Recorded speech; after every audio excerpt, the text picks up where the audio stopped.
አንቺ ለምንድን ነው እንደዚህ የምታይኝ እንዴ? አካፋውን ስለምንድን ነው ይዘሽ የመጣሽው? ምን ትመስላለች?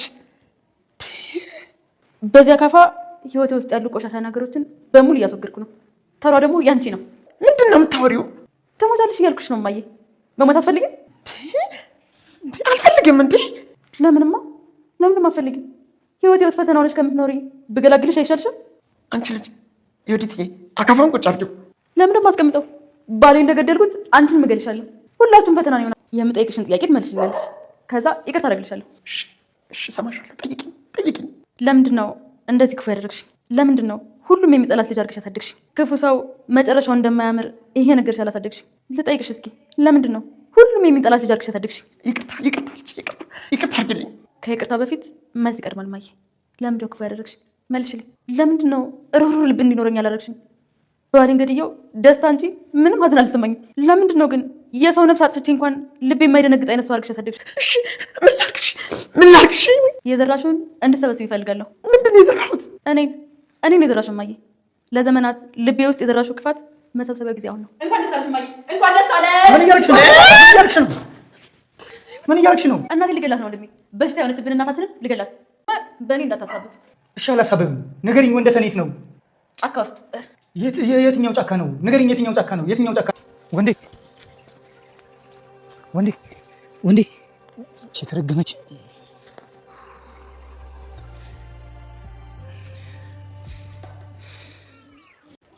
ማሪ መቼም ቢሆን ለአንቺ የሚራራ ልብ የለኝም። የወዲ ጉዲት ጨዋታው አልቋል። ሄሎ ማዬ፣ ነው ዮዲት አበደች፣ ቀወሰች።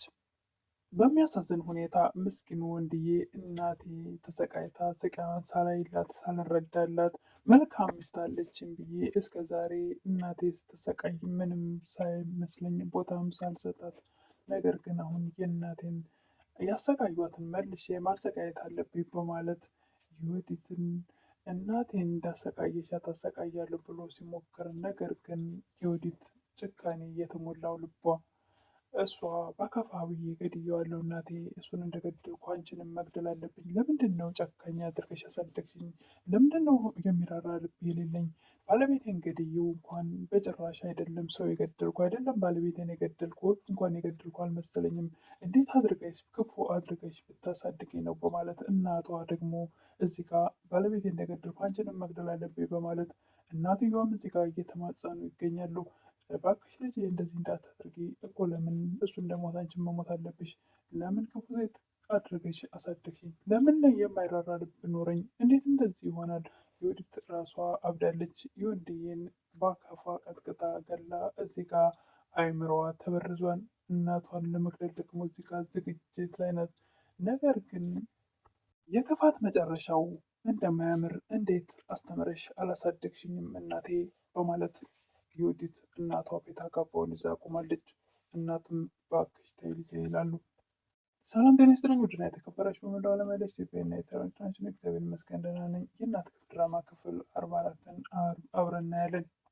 የባለፈው ክፍል ወንድዬ ዮዲት ከመሞትሽ በፊት ምንድነው ፍላጎትሽ ንገሪኝ፣ የመጨረሻ ጥያቄ ልጠይቅሽ፣ እኔ አሁን ለአንቺ የሚራራ ልብ የለኝም በማለት አንቺ አሁን መሞት ስላለብሽ የምትቀበርበትን ጉድጓድ ቆፍሪ ብሎ አካፋ ይዞ እያስቆፈራት እያለ ስልክ ሲደወል እናት ምስኪን ልጄ ገሏት እስር ቤት እንዳይገባ በማለት ተጨንቀው ሲደውሉ ስልኩን ለማንሳት ወደዛ ካጠገቧ ዘወር ብሎ እናቱን ለማናገር ሲሞክር ሳያስበው በዛ ቆፍሪ በተባለችበት አካፋ ቅጥቅጥ አድርጋ ወንድዬን ገላ እዛ ጫካ ውስጥ ጥላው ትሄዳለች። ዮዲት አንዴም አልበቃትም። በዛ አካፋ በደጋግማ ሳያስበው ከጀርባው ስለሆነ ቅጥቅጥ ታደርገዋለች። እጅግ በሚያሳዝን ሁኔታ ወንድዬ እንደዚህ ድፍት ብሏል። እላው ላይ ደጋግማ በአንዴም አልበቃትም።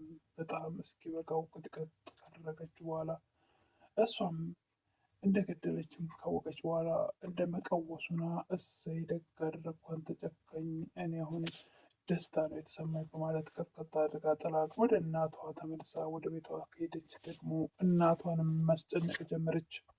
ምስኪና ወንዶሰን እናት ልጄ የሰው ነፍስ አጥፍቶ ወንጀለኛ እንዳይሆንብኝ እያሉ ያለቅሳሉ። ነገር ግን እሱ እንደ እባብ ተቀጥቅጦ እዚህ ጋ ጫካ ውስጥ ተደፍቷል። እሳቸው ጉዳቸውን አላወቁ። ዮዲትም ልትገለኝ ነበር ቀደምኩህ እያለች በተደጋጋሚ በሚያሳዝን ሁኔታ አካፋው እጇን እስኪደክማት ቅጥቅጥ ዮዲትም እስኪበቃው ድረስ ወንድዬን ጭፍጭፍ አድርጋ እንደ ባባ ናታናቱን ጫካ ውስጥ ጥላ ወደ ቤት እየሮጠች አካፋውን ይዛ ስትመጣ እናቷ ፊት አካፋውን ይዛ ስትገተር ምንድን ነው ይሄን አካፋ ለምንድን ነው ይዘሽ የመጣሽው? ለምንስ ነው እንደዚህ የምታይኝ? በማለት በዚህ አካፋ ደግሞ የሚያስወጠሉ አስቸጋሪ የሆኑ በህይወቴ አስቸጋሪ የሆኑትን ቆሻሻዎች እያስወገድኩ ነው። ስለዚህ ባሌን ገድያለሁ፣ አንቺም መሞት አለብሽ እናቴ፣ መሞት አትፈልግም ስትል ነበር። ዮዲት ቀውሳለች። ወይዘሮ ወርቅም በመፍራት እኔ በጭራሽ መሞት አልፈልግም ብሎ ነበር። እንዴት አትፈልጊም? ህይወቴ ውስጥ ፈተና ሆነሽ ከምትኖሪ በገላግልሽ ይሻላል። ባለቤቴን ገድያለሁ፣ ተራው ያንቺ ነው። እናትም በአክሻ አካፋውን አስቀምጭ እያሉ መለመን ይጀምራሉ። ዮዲትም እንዴት አስቀምጠዋለሁ? ባሌን እንደገደልኩት አንቺም እገልሻለሁ። ሁላችሁም ፈተና ነው የሆናችሁብኝ። ከአሁን በኋላ ፈተናነታችሁ ያቆማል። ወይዘሮ ወርቅም በመደንገጥ ባሌን እንደገደልኩት ነው ያልሽው? ይላሉ። አዎ፣ በዚህ እኮ በያዝኩት አካፋ ለእኔ ባስቆፈረኝ ጉድጓድ ራሱን ቀብሬው መጣሁ። ምነው የምትይው? ለእኔ ባስቆፈረኝ ጉድጓድ? ይላሉ ወይዘሮ ወርቄ። አዎ፣ እዚህ ድረስ መጥቶ ደብድቦኝ እንደገና ደግሞ መቃብርሽን ቆፍሪ ብሎ ይሄን አካፋ ሰጠኝ። እኔም ቆፈርኩ። ነገር ግን በቆፈርኩት ጉድጓድ እኔ ሳልሆን እሱን የገባበት። አንቺ ግን እዚህ ድረስ መጥቶ ሲደበድበኝ አንቺ መኝታ ቤትሽ ቁጭ ብለሽ በርሽን ዘግተሽ ጭራሽ ጸጥ ብለሽ ድምፅሽን አጥፍተሽ ዞር ብለሽ አላየሽኝም። ስለዚህ ሞት ይገባሻል። እናትም መማጸናቸውን ይቀጥላሉ። እባክሽ አካፋውን ቁጭ አድርጊው፣ በጭራሽ አላደርገውም። ይህን አካፋ እናትሽ ላይ ሳልሰካው በፍጹም። ወይዘሮ ወርቅም እባክሽ ልጄ እናትሽ እኮ ነኝ ይሉ ነበረ። ዮዲትም አንቺ እናት እማዬ ተብለሽ ልትጠሪ አይገባሽም። አንቺን የመሰሉ እናት እማዬ መባል አይገባቸውም። እንዳንቺ አይነት እናቶች መርዝ ሆነው መርዝ የሆኑ ልጆች ይወልዳሉ። በእኔ በወለድሻት ልጅ በመርዝ ትጠፊያለሽ። መርዝ ወልደሻል፣ መርዝ ሆነሽ። ስለዚህ መሞት አለበሽ፣ መሞት ይገባሻል። ወይዘሮ ወርቅም እባክሽ ልጄ የሚጸጽትሽን ነገር አታርጊ በማለት አሁንም መማጸናቸውን ይቀጥላሉ። በፍጹም አይጸጽተኝም። የሚጸጽተኝ እኮ መልካም እናት ብትሆኝ ኑሮ፣ ጥሩ ስነ ልቦና ያላቸው ልጆች አድርገሽ ብታሳድጌን፣ የሚራራ ልጅ አድርገሽ ብታሳድጌን ኑሮ ልጸጽተኝ ይችል ነበር። ነገር ግን ላንቺን ስለመግደሌ አይደለም ልጸጸት፣ ምንም ስሜት አይሰጠኝም። እኮ ራስ ወዳድ ነሽ። ለራስሽ ጥቅም ስትይ ልጆችሽን አሳልፈሽ መስጠት የምትችይ ሰው ነሽ። እንዴት ላንቺ ራራለሁ? እናትም እባክሽ ልጄ ይቅርታ አድርግልኝ እያሉ አሁንም መማጸናቸውን ይቀጥላሉ። አንድ ጥያቄ ልጠይቅሽና ይቅርታ ላድርግልሽ፣ እሱን ጥያቄ መልሽልኝ። ለምንድን ነው ጨካኝና ሁሉ ሰው የሚጠላት አድርገሽ ያሳደግሽኝ? ለምንድን ነው የክፋት መጨረሻው እንደማያምር እየነገርሽ ያላሳደግሽኝ? ለምንድን ነው ክፋትን ብቻ በልቤ እየዘራሽ ያሳደግሽኝ? በማለት ዮዲት እናቷን ጠይቃለች። እናትም በቃ ይቅርታ አድርግልኝ ይላሉ። ዮዲትም ከይቅርታ በፊት ለጠየኩሽ ጥያቄ መልስ መልሽልኝ። ለምንድን ነው የሚራራ ልብ የሌለኝ? ባሌን ገድዬው እኮ አይደለም ሐዘን ጭራሽ ደስታ ነው የተሰማኝ። እንዴት እንደዚህ ይሆናል? እንዴት እንደዚህ አድርገሽ ብታሳድጊ ነው? እንዴት ሰው የሰው ነፍስ አጥፍቶ ልቤ አይደነግጥም? አይደለም ባሌን ጭራሽ ምንም የገደልኩ አልመሰለኝም። ጭራሽ የደነገጠ ልብ የለኝም እኮ ምን አድርገሽ ብታሳድጊ ነው? በማለት እናቷን ታፋጥጣለች ዮዲት። እናትም ታውቆኛል፣ አሁን ልጄ ጥፋት ነው፣ ልክ ነሽ፣ እባክሽ አካፋውን ቁጭ አድርጊ ይላሉ ወይዘሮ ወርቄ። ዮዲትም በጭራሽ አላስቀምጠውም፣ መሞት አለብሽ፣ መሞት ይገባሻል፣ ክፉ አድርገሽ ያሳደግሽን፣ መልሱ ይሄ ነው። እናትም እባክሽ ተይ ልጄ እያሉ መለማመጣቸውን ቢቀጥሉ፣ ነገር ግን ዮዲት እባክሽ ልጄ ቢሏትም በፍጹም ልሰማ አልፈለገችም። ምሳ እየበላን እናውራ። በፍጹም የምንም ምሳ ነው የምትበይው? አፈር ነው መብላት ያለብሽ። በፍጹም አልተውሽም እንደ ባሌ ካልገደልኩሽ። እኔና አንቺ ምግብ ሳይሆን መብላት ያለብን መርዝ ነው መብላት ያለብን። የስራችን ይከፈለን ግድ ይላል። ባለቤቴ ገድዬ በጣም ደስ ነው ያለኝ። ስለዚህ ደግሞ አንቺን ብደግምሽ ደስታዬ እንደውም እጥፍ ድርብ ይሆናል። ዮዲት ወንድም አስቻለውም እንዴት እንደዚህ ታደርጋለሽ? በማለት ጥያቄ ሲያቀርብ አባቴን ማን እንደገደለው ታውቃለህ? እናቴ እኮ ናት። አስመርራው ሊፈታ ሲፈልግ፣ ነገር ግን ሀብቱን ለመውረስ ፈልጋ አባታችን የገደለችው እሷ ናት ትል ነበር ዮዲት። መልካም ነገር አድርጋ ታውቃለች እንዴ? እሷ ብትመት ምን ይቆጫል ትል ነበር። ምንም ባታደርግልኝ፣ ነገር ግን ክፉል ነገር እንደርስባት አልፈልግም የሚል ነበር አስቻለው።